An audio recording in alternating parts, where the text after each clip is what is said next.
ఈరోజు పానీపూరి చాట్ తిందామని వెళ్ళినాం. మేము రెగ్యులర్ గా అయితే నారాయణ స్వీట్ హోమ్ లో తింటాము.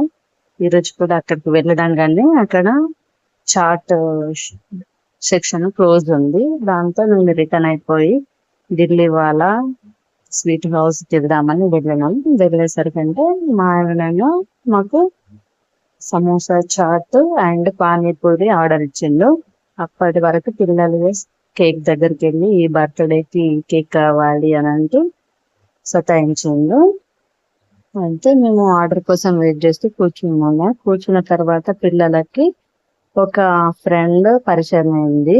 ఆర్డర్ వచ్చేంత వరకు ఆమెతో ఆడిన తర్వాత మా సమోసా చాట్ ఆర్డర్ అయితే వచ్చేసింది. పెద్ద పాప ఉంది, సరే నేను టేస్ట్ చేస్తా మమ్మీ అంటే చేస్తే బాగా వేడి ఉందని కాలింది అంది. ఇక చిన్న పాప అయితే కూర్చొని పానీపూరి కోసం వెయిట్ చేస్తుంది. చాట్ టేస్ట్ చేయరా అన్నా కూడా చేయలేదు. ఒకసారి చేయు అని ఇచ్చిన తర్వాత అందులో నుంచి చిన్న ఆనియన్ పీస్ తీసుకొని తినన్నా వద్దా అంటూ చూడండి వెక్కిరిస్తుంది.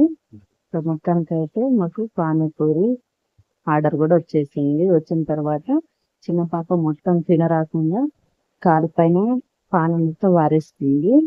ఇద్దరు కలిసి పానీపూరి తిన్నారు. చూడండి.